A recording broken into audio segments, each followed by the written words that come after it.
कि चंद्रबाबू नायडू कांग्रेस के संपर्क में आए, राहुल का प्लान काम कर गया। राहुल गांधी जो बेरोजगारों के साथ और मजदूरों के साथ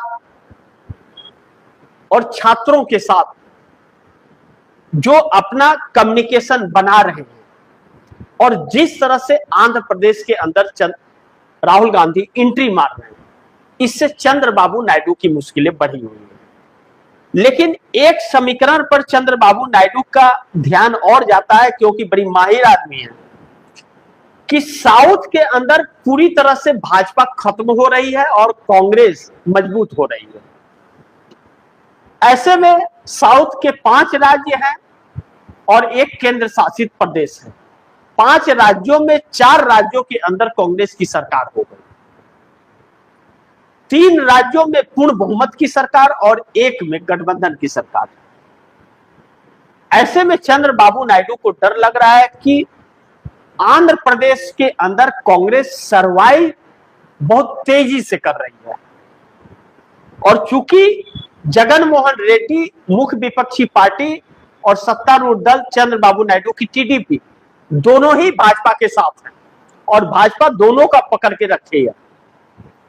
ऐसे में दोनों का भाजपा के साथ रहना चंद्रबाबू नायडू के लिए नुकसानदायक हो रहा है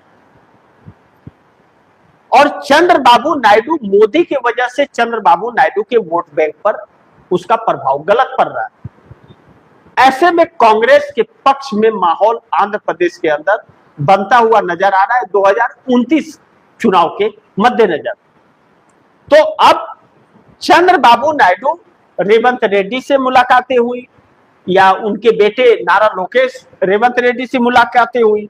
अब कहा जा रहा है कि चंद्रबाबू नायडू पूरी तरह से कांग्रेस के संपर्क में आ गए, यानी कि राहुल गांधी ने जो प्लान तैयार किया और जिस बारीकी से एक एक करके ध्यान दिया, अब साउथ में ध्यान दिया तो साउथ में 131 सीटें हैं टोटल, पांडिचेरी को मिला ले तो, और पांडिचेरी को छोड़ करके 130, 1 सीट पांडिचेरी में, केंद्र शासित प्रदेश है। ऐसे में माहौल कांग्रेस के पक्ष में है और कांग्रेस की योजनाओं का लाभ लोगों को मिला, इसलिए कांग्रेस 60 साल के बाद केरल के अंदर पूर्ण बहुमत की सरकार कांग्रेस की बनी है 60 साल के बाद।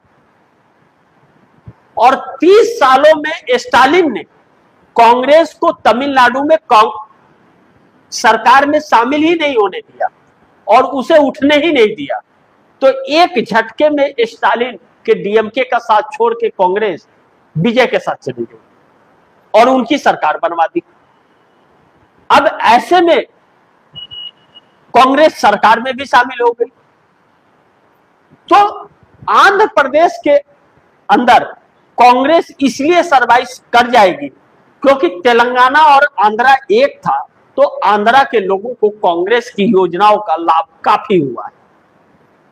उसकी पूर्ति चंद्रबाबू नायडू और जगन मोहन रेड्डी दोनों ने नहीं किया। तो अब जब दोनों ही भाजपा के साथ हैं तो कांग्रेस सरवाइव कर रही है और कांग्रेस के खिलाफ सिंपैथियां लोगों की बन रही है, तो चंद्रबाबू नायडू के इरादे बदल रहे हैं और जो हालात बन रहे हैं वह मोदी के लिए सही नहीं है। बढ़ती महंगाई, पेट्रोल डीजल गैस का न मिलना, रेट बढ़ जाना और ईंधन की कमी होना, जनता में आक्रोश होना, सड़क पर आना, बेरोजगारी बढ़ना और सरकार का दमन जो चल रहा है, इसके खिलाफ माहौल है। तो कांग्रेस उसमें नंबर 1 पर आती है सिंपैथी में। ऐसे में चंद्रबाबू नायडू के पास इसके अलावा कोई रास्ता नहीं है।